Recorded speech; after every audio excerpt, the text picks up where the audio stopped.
Everyone, thank you for joining us today. Before we begin, I would like to let our audience know that simultaneous interpretation in French and English is available for this event. Please click the language icon on the top right of your screen to change languages. I will now switch to French. Bienvenue à toutes et à tous, et merci de vous joindre à nous aujourd'hui. Je m'appelle Sylvie Lamoureux et je suis la vice-présidente à la recherche du Conseil de recherche en sciences humaines du Canada, ou CRSH, et aussi présidente par intérim de l'organisme. Je tiens à souligner que les bureaux du CRSH sont situés sur le territoire traditionnel non cédé du peuple algonquin Anishinaabe. Comme cette rencontre se tient aussi en mode virtuel, nous reconnaissons à la grandeur du pays le territoire ancestral et traditionnel de tous les peuples des Premières Nations, Inuits et Métis, qui considèrent ces terres comme leur foyer. J'ai l'immense plaisir d'animer l'édition de cette année de Conversation avec, notre série d'entretiens publics organisée en partenariat avec The Conversation Canada.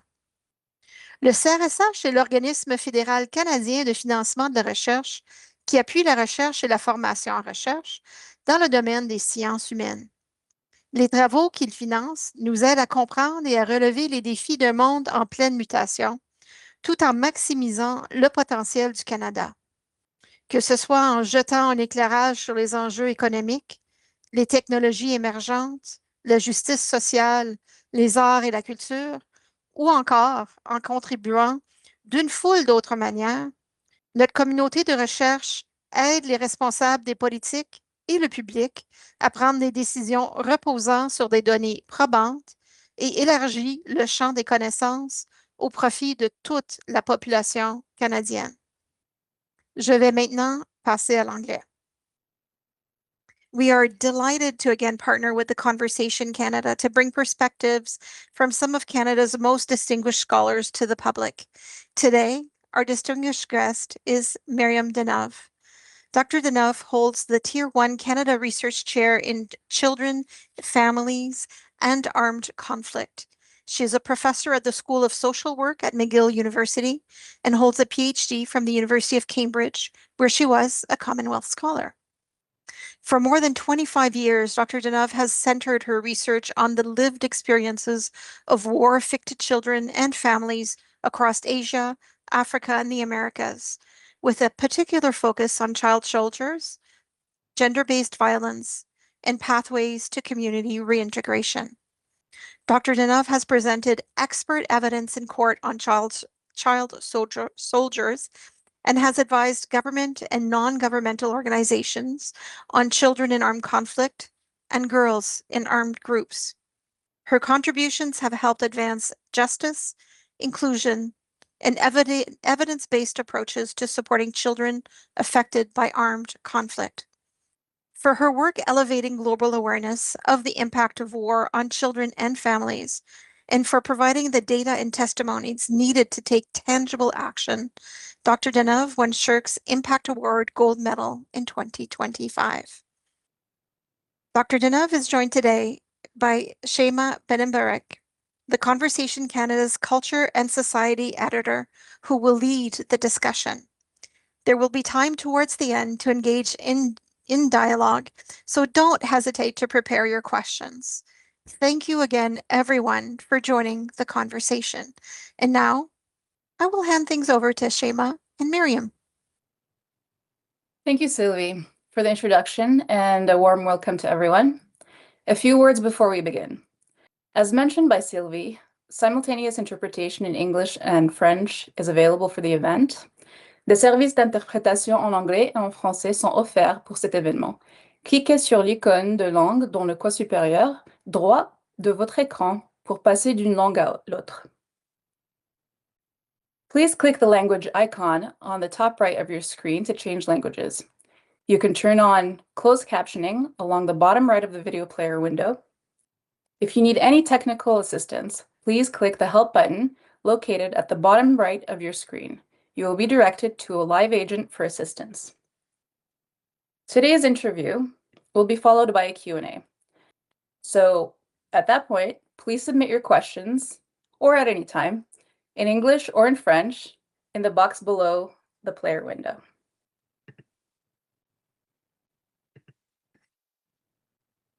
I'd like to start by asking Myriam for you to reflect on your journey. But before I do, I also wanted to mention to the audience that today we're going to be discussing issues of sexual violence. So this is a trigger warning. Protect yourself if need be. Thank you. So, Myriam. Hi, Shema. Hi. What originally drew you to research on children affected by armed conflict, and what has kept you committed to it for so long? So about 25 years ago, I'd been working in the area of child victimization, child protection. And at that time, I was seeing a lot of images in the media, images that we still see, of like a child holding a weapon, usually a racialized child, usually in a threatening, kind of dangerous context or messaging around it. And at the time, I was always wondering, how did that child come to pick up that gun? What happened to the child before? What happened to that child during conflict? And then what happened to the child after the conflict? And so I began thinking about those types of questions.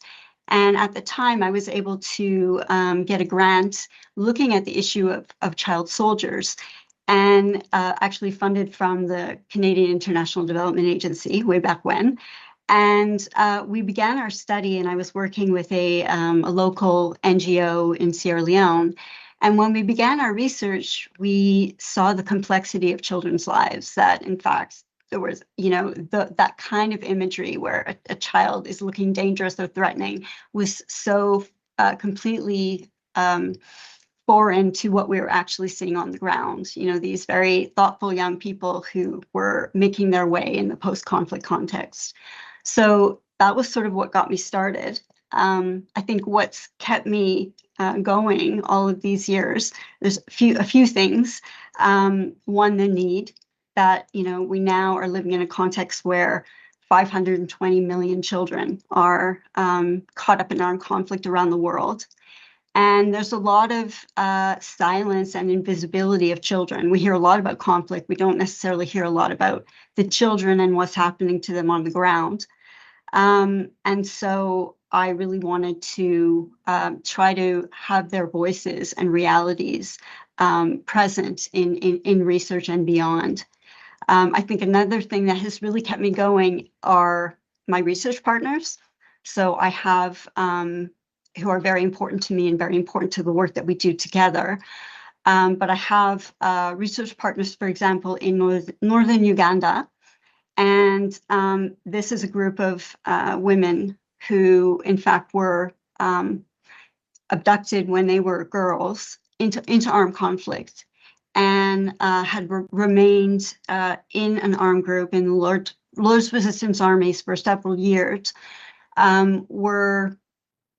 When they came after the war, they decided that it was their sort of calling to support other women and children who'd been affected by the war. So we've been working together for over a decade now on different projects, and they've really kept me going and kind of inspired me to push the envelope a little bit on how we do research and what we take on. And then I guess the final thing that really keeps me going is the funding, right? That we couldn't do what we do as researchers without funding. And I'm incredibly grateful to SSHRC, who supported me from the beginning, from one of my very first research projects up until now. And it's incredibly meaningful. I've been supported by SSHRC, by Fonds de Recherche du Québec, by CETA, by KILM and the Canada Council, and the Canada Research Share Program. So all of these incredible support has kept all of this going. That makes complete sense. And it also brings us to this moment, receiving SSHRC's 2025 Impact Award Gold Medal recognizes not just scholarly excellence, but real-world change. So for you, what does impact mean in the context of research, and especially in your topic or affected children and families?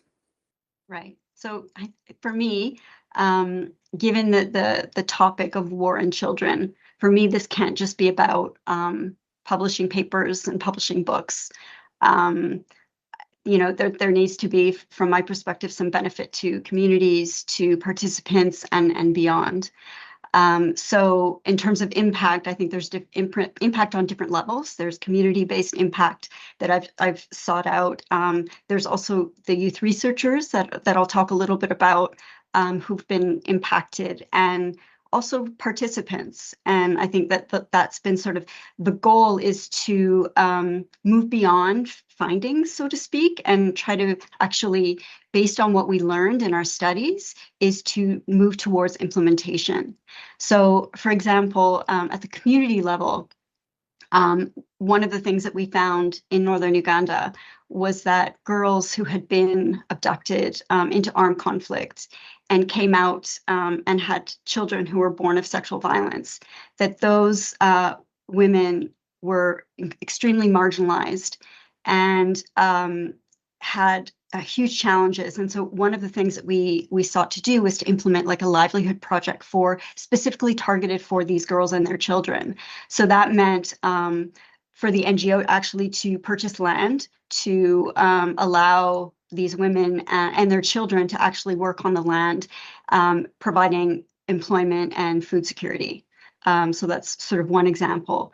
Another example is youth researchers. So as part of my projects, and I'll talk a little bit about this, I think, as we go, but I've tried to bring young people onto my research team. And through that, through years of training and providing them with research training over a period of years, that also I've seen that has an impact on their personal trajectories. Many of them have been able to attend university, they've started small businesses, and because they're paid for their work, then it actually has an impact in terms of being able to feed their families, has some intergenerational impacts as well. So that has been something that we've invested in over time. Also trying to also have an impact for participants, not so that research is entirely extractive. One of the things that we found for children born of sexual violence in northern Uganda was the immense stigma that they experience on a daily basis, even 20 years after the war has come to an end. So when we learned of that, we worked with participants and those who were interested in doing so to basically have them share their stories and what they wanted to share on the radio. And this was sort of an initiative for the community to better understand who they were and what some of the challenges that they had faced over time and are still continuing to face, and to try to address community sensitization to these young people by enabling them to kind of talk about who they are and to challenge the assumptions that community members had of them. So I guess another thing that has, in terms of enabled me to have some impact in terms of my research, is that I've had the privilege of following the same group of young people for 11 years now. So, when I met them, they were 10, 11, 12, now they're in their early 20s. And so I've been able to kind of look at the impact of the research process and also working alongside the NGO to actually work on implementation and seeing some of those changes over time. Absolutely. So your research also spans different continents, Asia, Africa, the Americas. And this is particularly interesting to me as someone who grew up in Africa and, immigrated here and immediately was confronted with cultural differences. So what patterns or shared challenges have you seen in how children experience war and how communities respond across these continents and countries? Right. So there are, despite very different cultures and contexts, there are some patterns that I've seen and we've seen through our collective work. And maybe I'll use the example of child soldiers in this particular case. But what I've seen in terms of child soldiers, regardless of the context, whether it's Africa or, whether it's Sierra Leone or Colombia, that there's patterns in terms of how children experience conflict. So in most cases, whether children are abducted into conflict or in some cases they join for a variety of important reasons, but they experience family separation, they experience the reality of living in an armed group and what that means for their everyday life, where they're surrounded by a culture of violence, where they may experience direct forms of physical violence, psychological violence, sexual violence. They experience a loss of education, constant displacement in many cases if the armed group is in movement, physical injuries. So these are the realities during conflict. Post-conflict, there are also some similarities in terms of the challenges. So we think about conflict and all of the things that I just mentioned and how challenging and unreal that would be for a child. And there's often an assumption that when the conflict ends, that it's a period of peace and things go back to normal and the things improve for children. And this isn't always the case, that in some cases the challenges change shape. And so what I've seen in many cases for former child soldiers is that, and this is again, regardless of context, is that they often face stigma, violence, continued violence, social exclusion, and poverty. That these are, and they're really connected to, in a way, your question about sort of what the community response, they're very much connected to the community response. So if a child comes back from the war and is welcomed by their community, that child is going to have a very different experience to a child who comes back to their community and is rejected and stigmatized. So the community response is very much intertwined with a child's experience. Yeah. Sorry, yeah, I was going to give you an example if that would, yeah. It makes me think of the young people that I've worked with, and for thinking about a young person who I worked with in Sierra Leone, who I met when he was 16, and when he came out from the war, and returned to his family and his community, he was told to leave, that he was no longer welcome there. And he was very concerned about being recognized because he had been forced to fight in the war and forced to commit horrible atrocities. And so the only place that he was able to find that was sort of anonymous for him was living in a slum community, and where he was homeless and he didn't have a chance to go to school. So all of these things and these realities continue once the war ends and have a devastating impact on children over the long term. And of course, the patterns are similar, but they do also vary according to the culture and the context that we're talking about. Yeah, the concept that you just mentioned really sticks with me in the sense that it's not a child from Colombia or a child from Uganda or a child from Gaza. It's just a child. Exactly. Yes, very much. And I think that a lot of them feel that their lives are unimportant after the war. I think through my research, I've tried to show that the stories of these children matter. Yeah. Let's talk a bit more about stigma. You mentioned that a little earlier. You've written quite a bit and powerfully about it. Why is stigma such a persistent barrier to reintegration, even long after the conflict ends? It's kind of hard to understand when there's been decades that passed. I think we have to think about the communities that we're talking about and what they've gone through. In most of these contexts, these communities have been terrorized.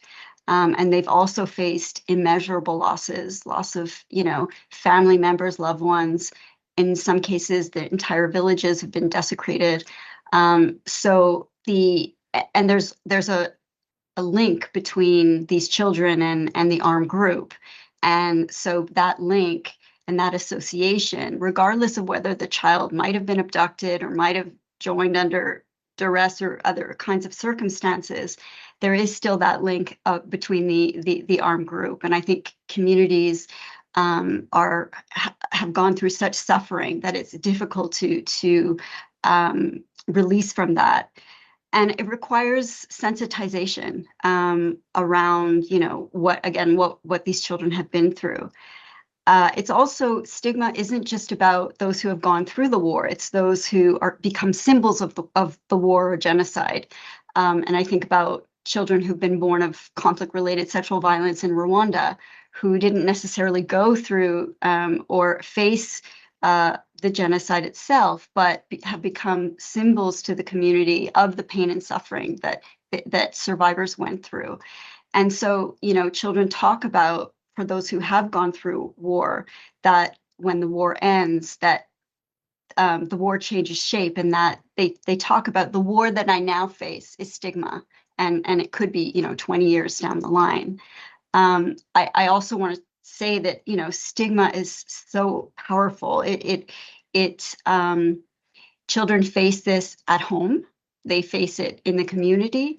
They can face it in school within their peer group. And it prevents often them from getting employment. It affects love relationships, and whether or not, even to this day, young people talk to me about the fact that they don't want to tell their partner that, about their background, because they're afraid of the implications of that for themselves and for the long term. So and stigma can also be intergenerational, that children talk about the fact that they're worried that the stigma is going to follow them, not just themselves, but when they have children, that those children are also going to be affected by the stigma. Mm. So working closely with them makes your methodology really particularly significant. The concept of participatory approach, correct, that you, I think, spoke to me a bit about, and engaging your research, engaging the young people as research partners rather than just subjects that you come in, take things from, and then leave. So can you tell us a little bit about what that looks like in practice? And more importantly, why does that kind of work and that approach really matter? Mm-hmm. So it happened, it started out over 2 decades ago that I began using this type of methodology. And it first happened, I was working in Sierra Leone with my local NGO partners. And at the time, we had young people sort of as like advisors. So these were former child soldiers who were working alongside us, and more in an advisory role. And as part of that, they were helping to find other young people. It was just after the war had ended in Sierra Leone, and there was a lot of tension. There was a lot of mistrust and suspicion. And so it was really difficult to find young people who would be willing to speak with us. And so we had this one young person who was working in an advisory role, and he said, "Oh, I know other people, so I can take you to meet others." So he did, and when we got to meet another young person and asked, "Would you be willing to talk to us?" He looked at the other young person and he said, "I want to talk to him." And it made so much sense to me at the time, because I thought, well, of course he doesn't want to speak to me, this white researcher. He didn't want to speak to my colleague who was Sierra Leonean, and there was at the time some degree of mistrust. And so I thought to myself, well, how could this be? Like, how could we actually have this happen and make this happen? And so it was that sort of pivotal moment that really affected my sort of future projects and how I approached my methodologies from then on in. And it was the first research project where I kind of brought young people in as peers, and they were provided with long-term training and all of that. And I think it's been since that time, that was the original project, but since that time it's grown, and young people have asked to take on more and more sort of sophisticated roles. And that's been really exciting and challenging. So, and I think it forces us to rethink as researchers who holds the expertise, because yes, I have research skills, but they have the lived experience, and I have so much to learn from them. And what I found is that, as things become more of a partnership, the actual quality of the research improves having young people there, not the other way around. And also that youth then gain skills through the project. They gain research skills, they gain confidence and communication skills, leadership skills.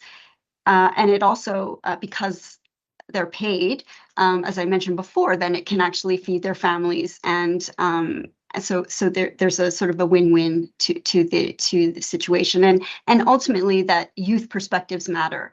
And they have shaped my research projects in powerful, positive ways.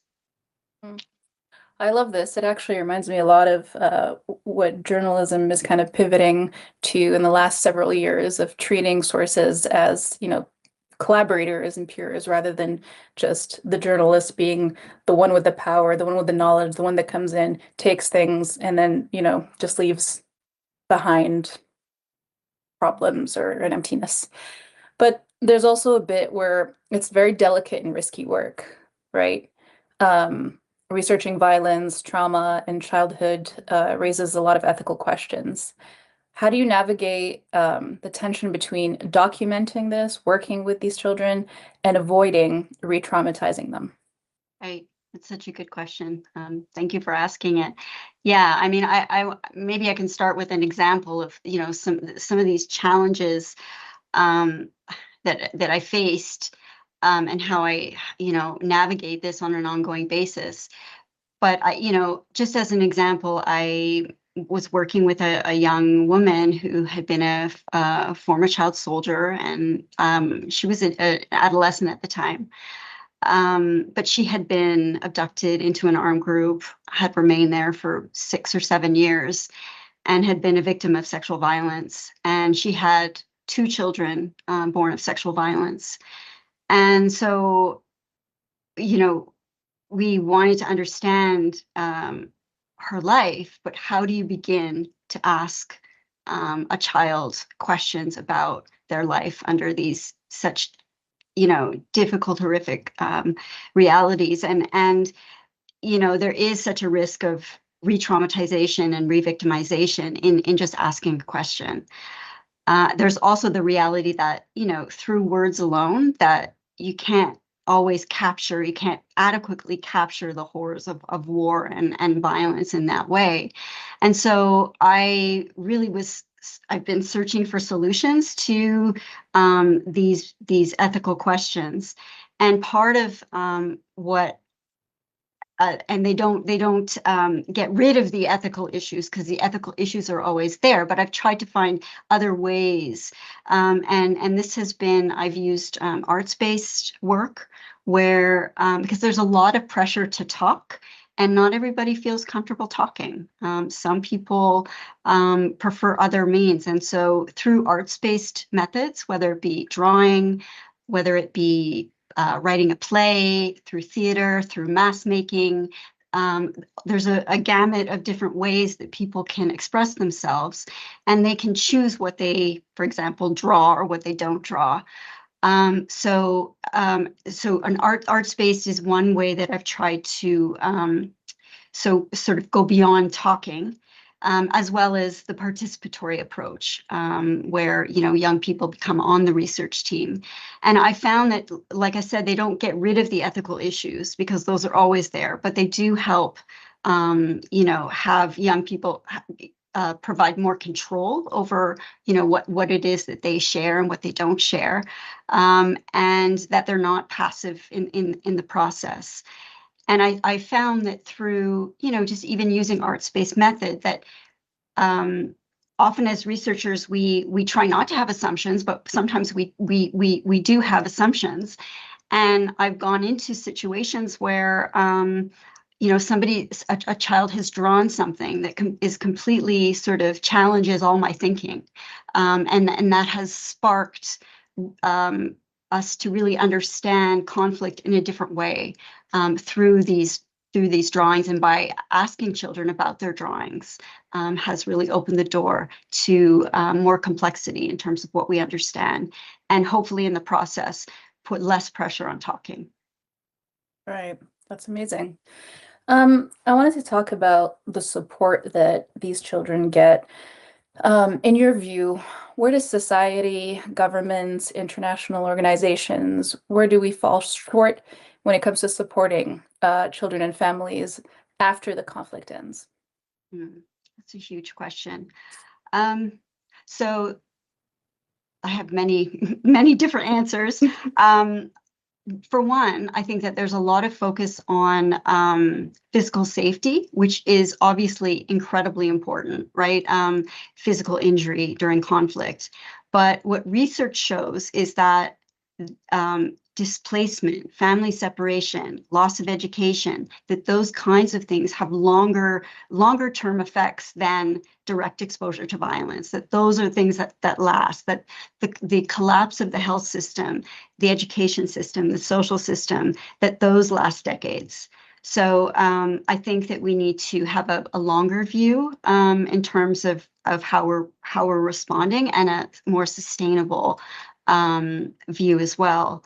I think there's also the assumption that once the conflict is ended, or there's like a signing of a peace agreement, that that protection needs diminish after that point, when in actual fact we know that war isn't enduring. It changes shape. As I mentioned, it's cumulative, it's intergenerational. So I think we need to be keeping that more in mind.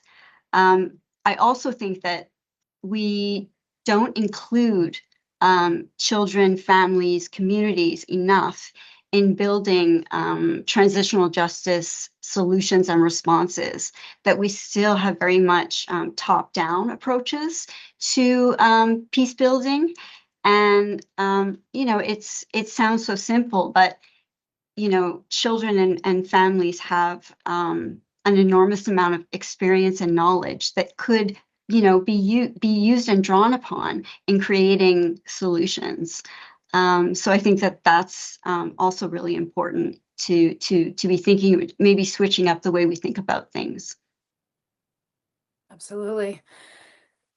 So I want to talk a little bit more about the difficult topic of gender-based violence, and how you and I recently worked on an article that everyone should go right now to the Conversation Canada and read. It's called "The War After the War: How Violence is Passed Down Through Generations."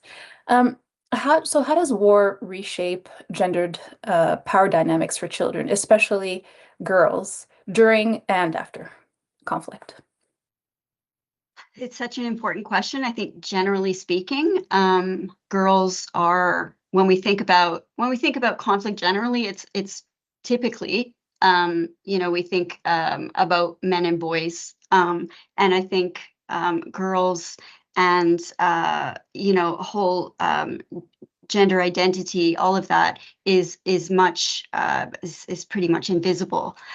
And I think when I think about the realities of examples of, for example, former child soldiers, and the realities of girls in those contexts, there was, going back to talking about assumptions, typically when we think about a child soldier, it's typically a boy holding a weapon. And the idea of girls being implicated in armed conflict, being soldiers, is, typically girls are deemed sort of peripheral. And when I was doing, again, my first study on former child soldiers in Sierra Leone, people said to me, "Oh, no, girls weren't involved in the war. They weren't, and if they were in armed groups, they were just domestic workers." And so when I began doing the research, I realized very quickly that that was absolutely not true, that the girls were implicated They had multiple roles. They were fighters, they were domestic servants, and that was part of their value. People talk a lot about, when armed groups release children, they tended to, in certain contexts, release the boys first. And this showed the value of the girls, that they're keeping them behind because they are pivotal to the functioning of the armed group, because they engage in, they do the cooking, or they do the, medics, or whatever it may be, but they're vital to the overall everyday functioning of the armed group, and they're valued. So I think in the context of Sierra Leone, that particular context, in the aftermath of the war, when there was a demobilization process, they assumed that girls weren't part of the conflict, and therefore they demobilized the boys and not the girls. And so you had this huge group of girls who were systematically excluded from demobilization. And what demobilization normally means is that you hand over in this case, you hand over your weapon, and in return, you get support, whether it's education or vocational training. And so you had a whole group of girls who had suffered immensely during the war, who were then not supported in the aftermath. So I think gender plays a significant role during conflict, and as well as in its aftermath.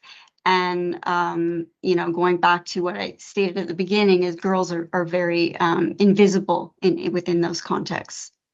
Let's zoom out a little bit and restate that stat of 1 in 6 children worldwide lives in a conflict zone. And as wars in places like Gaza, Sudan, Ukraine, and elsewhere are consistently in headlines and in news, what lessons from your research are most urgent for the public to understand right now? So I think, as you said, that the scale is global, that war is shaping childhood on a massive scale. And this is not a marginal issue. This is, in many ways, a defining feature of our era. Children suffering in war, I think, it's not an inevitable collateral damage, that it's shaped by policy choices, it's shaped by social responses, it's shaped by lack of social responses, and a collective willingness to recognize children's rights. I think that, there's often, and rightly so, there's often this sort of outrage when we hear about children and armed conflict, and those two words coming together. And, as I said, we need to feel outrage, but I think that we need to move beyond the outrage to more sustained structural change. Obviously, we need to be preventing war and genocide as much as is possible, but it doesn't look like that's happening in the current context. And as a result, we need to be doing more structurally. We should be obviously preventing, but in the case where that's not happening, and it's not possible, then we need to have, greater legal recognition for children born of war, inclusive education. We need accountability. We need meaningful participation of children in peace building. And I know that for some of this, as Canadians, it feels like something very far away, right? That this is not in our, thankfully, we haven't experienced this directly. But I do want to remind everybody that, we have young people and adults who have migrated from conflict zones and are in Canada. And I've had the privilege of working with war-affected young people in Canada.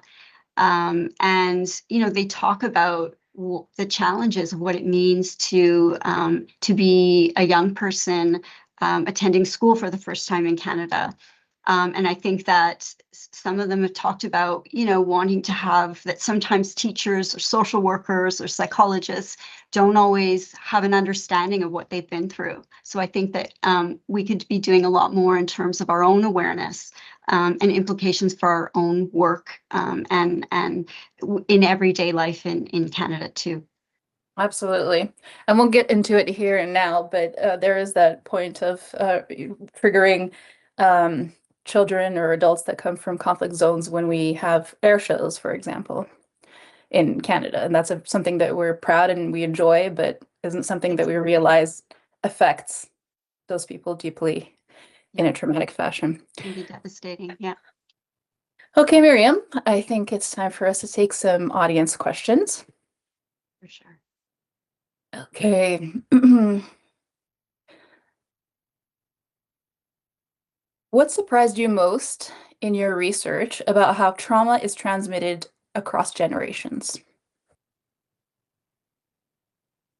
It surprised me. I think just its enduring nature.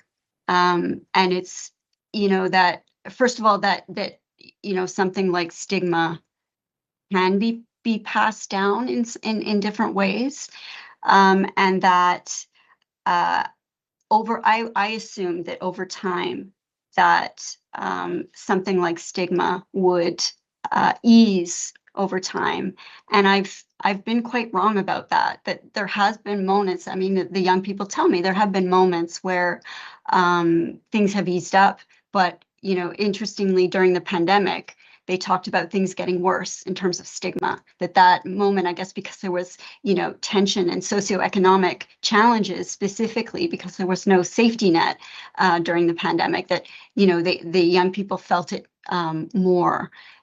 So I think that has surprised me, the enduring nature of stigma and the fact that the young people are very worried about it continuing to the next generation, and that it in some cases, it has already happened, that they talk about the community members stigmatizing against their children.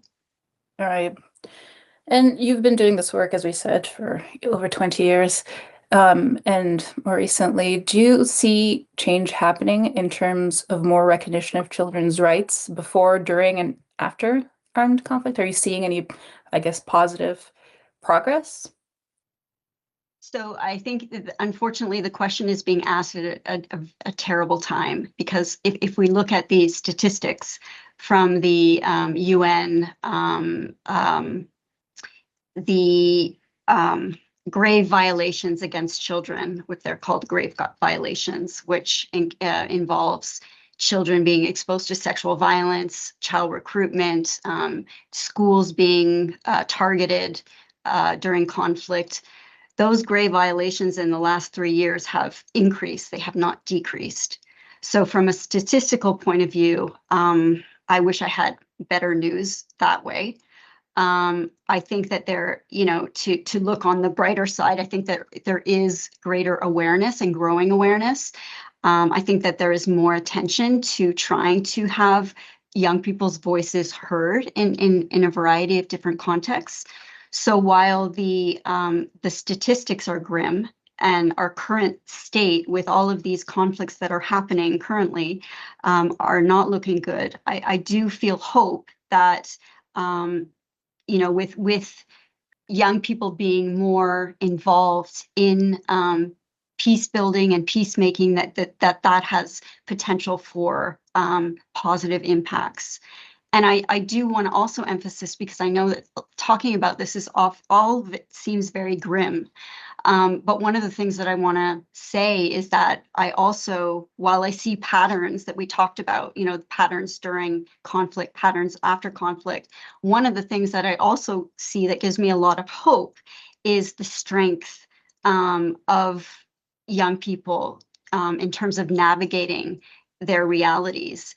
It's a bit of a double-edged sword, because they're having to navigate these in dire situations, but they are doing it, and they bring me incredible hope. And the young people that I work with give me immense hope for the future, because despite what they've been through, they believe in peace building and youth leadership in ways that I can see a brighter future.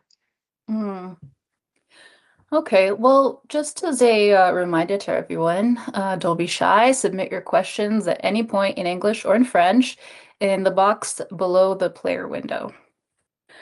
So I have another question from the audience, and I think this one is really fun.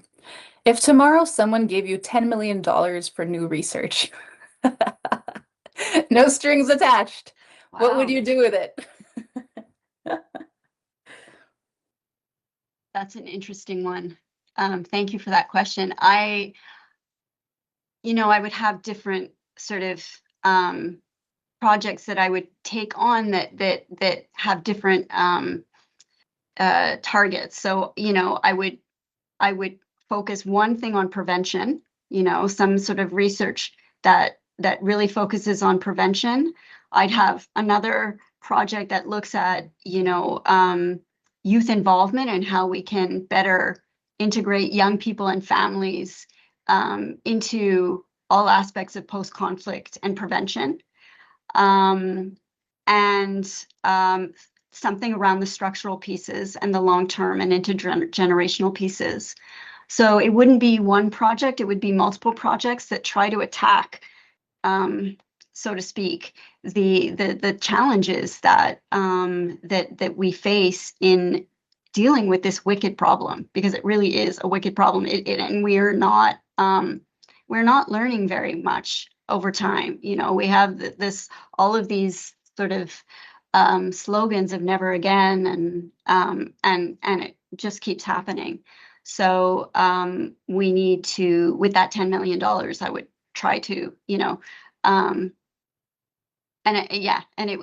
sadly, it would be a drop in the bucket, $10 million, I think, to try to address all of these. But that would be my very targeted issues around children and armed conflict.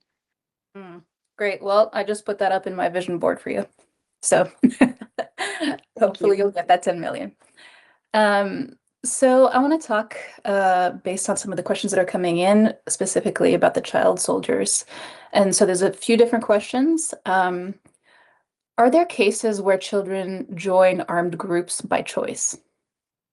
So yes, this is absolutely possible. We have to also understand what choice means in this context, because what we think of choice may actually not be choice. So for example, if you're a young person living in a context where the armed group has power over the community, and you actually might be safer if you are with the armed group than alone. Maybe you've been separated from your family. There's all kinds of reasons why a young person might choose to go into an armed group. And so we can't just look at it like it's a black and white issue. There are often thoughtful reasons why children join an armed group. It might be for protection, it might be, but it also might be that in the initial stages, children think that it's glamorous, right? Like there's some degree of attraction to certain aspects of the armed group. Maybe it's that they've been having a lot of money. There's a glamour to it. So children get enticed, but then once they're in, they realize what a huge mistake I've made by joining, and then then they can't leave for all kinds of different reasons. So there is obviously children who join, but we need to really understand the context of what it means to join and whether that is actually a choice in context of violence. Absolutely. Choice is different in different places, yeah. What was the youngest age of a child soldier that you've encountered? And how has age affected the development of the child immersed in this conflict? So, children have been abducted at, very, very young ages, as young as 8 or 9. And I think the younger that they are, the more impact it has, because they're at that such a time in their growth and development that is so important. And imagine being so young and being separated from your family, everything that you've known. You're surrounded by armed violence. You may be forced to ingest drugs. All of these, shock would be a shock to any young person. And I think, what I saw with former child soldiers was that the ones who entered when they were very young struggled a lot because they didn't understand what was happening. They often were forced to engage in, horrific forms of violence without understanding the consequences, and then would remain in the armed group, and then 6, 7, 8 years later would return to their community and have this sense of guilt, of shame around what they did, because they weren't able to really, given the context of the armed group and the everything moves so fast, you don't have time to think. And it's only afterwards that, when there was space and that a lot of those young people reflected on and had tremendous guilt around what they did, and it was often challenging for them to reintegrate the younger that they were, because it was in many cases all that they knew, right? So adapting to civilian life, so to speak, could be very, very challenging and take time. And often children may bring with them the elements of what they were doing during militarized behavior, if you will, and that just simply is not acceptable in when they left the war. And so there's this process of I called it sort of the making and the unmaking of a child soldier. How is a child how do they join, and what happens to them, but then how are they unmade? What happens to them when they return to their community? And that is a huge challenge over time. Absolutely. So, and with regards to education, for example, one of the questions here is, what do you have to say about the education of children affected by armed conflict, especially when we try to compare how this plays out for children in refugee contexts versus those in internal displacement? So the children that I've seen, for the most part, they don't necessarily have access to education at all. And especially in post-war contexts where the education system has been harmed by the actual war. Also in low resource settings where you need to pay for your education, like primary education, secondary education, and these families simply don't have the, it could be the equivalent of 60 Canadian dollars to pay for school, but these families don't have that. So you have a whole group and generation of children who don't have access to education, which has and the children talk about it as one of the greatest challenges and losses in terms of their lives and their futures. If you ask most children, they will say, the one thing that I want to do is go to school, but that's not always a possibility. So it would be similar, I think, in refugee situations, and that again, talking about sort of long-term implications, that is affecting generations of children who've been affected by armed conflict. Mm. And this idea of them, in the end, going back to their community, is it part of the stigma a former child soldier faces? Is that the community fears introducing a person more prone to violence back into the community? That's part of it. Yes. I mean, it does depend on the context and the situation, but yes, it's the contagion effect, right? That even children who've been born of sexual violence, that communities say we don't want that child, in some cases, to be in the community because there's some degree of pollution that they may have. They bring with them violence. They're often referred to as rebel children. They're you know, if the father, who was the perpetrator of the sexual violence, they often link the child with the perpetrator of the sexual violence. So there's all kinds of reasons why that child wouldn't be welcomed back into the community. Mhm. And if we were to talk about the children that move to Canada, for example, that have this kind of history, do support groups exist here for children, refugees, immigrant children in Canada who have lived through war, to offer them a space to connect on some of the challenges that you've mentioned, including being in classrooms with teachers and other peers who may not necessarily understand what they've been through? So that is a great question. And what the young people have told me is that there are very few resources available to them to provide them with support systems. You know, they talked about just small challenges that for them are, you know, small things that become very big things, like, you know, not being able to access, not understanding how to use the cafeteria or lockers. Those are sort of everyday things.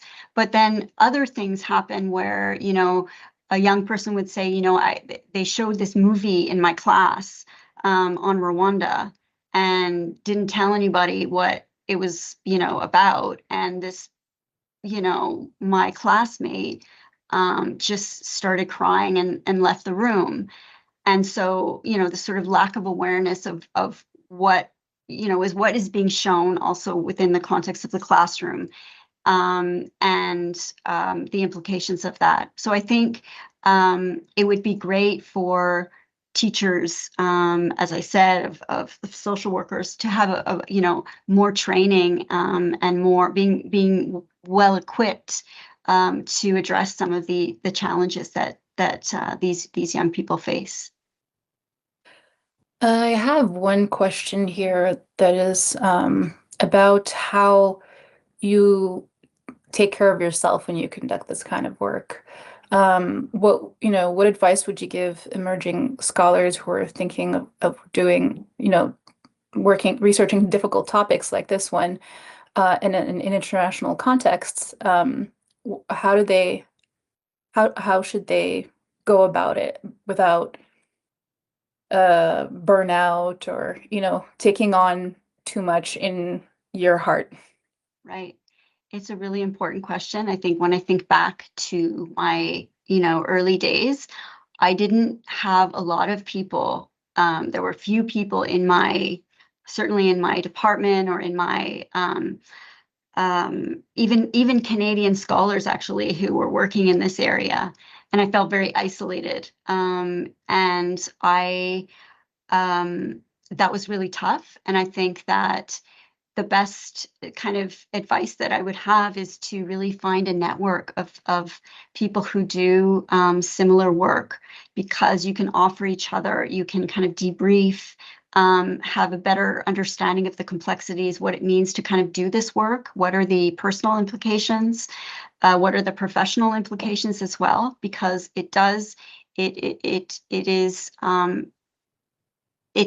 can be all consuming, given the topic, and one needs to take care of oneself, or, as you mentioned, that there can be burnout if you don't. So that would be my very quick answer, is to kind of find a network of support, and that makes all the difference. It does for me anyway. I'm glad. Amazing. So I'm going to wrap up now with so many good questions, but we've run out of time. So is there anything you would like to end with? Any last words based on this award and your experience? Well, I want to express my immense gratitude to SSHRC for this incredible honor. I'm so grateful, and I've been supported by SSHRC, as I mentioned, from the get-go. So I'm just really, really, really grateful. I want to thank you, Shema, for the amazing questions, and to McGill for supporting me all the way. And I want to express my gratitude to my incredible research partners at Watikigane in northern Uganda for our ongoing work. I want to also thank the youth researchers that I've had the opportunity to work with, who've shared their knowledge, their expertise, who've shaped my projects, and who have taught me so much.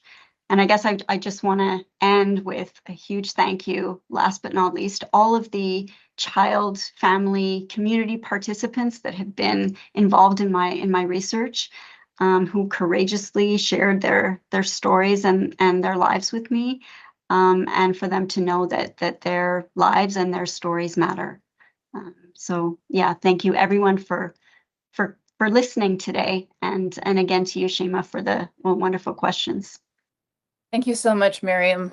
Really amazing conversation, and I knew it would be based on the work that we'd done together for that piece. That again, you should all go check out the Conversation Canada. Thank you all for being here, and we hope you enjoyed the talk. A recording of this event will be available in the coming weeks. Visit the SSHRC website or social media accounts for more details. In the coming weeks and months, the conversation, we will also be publishing articles from the other recipients of the SSHRC Impacts 2025 Awards on topics ranging from improving wildfire evacuations of First Nation communities to capitalism's control over nature. In the meantime, thank you so much, and take care of yourselves.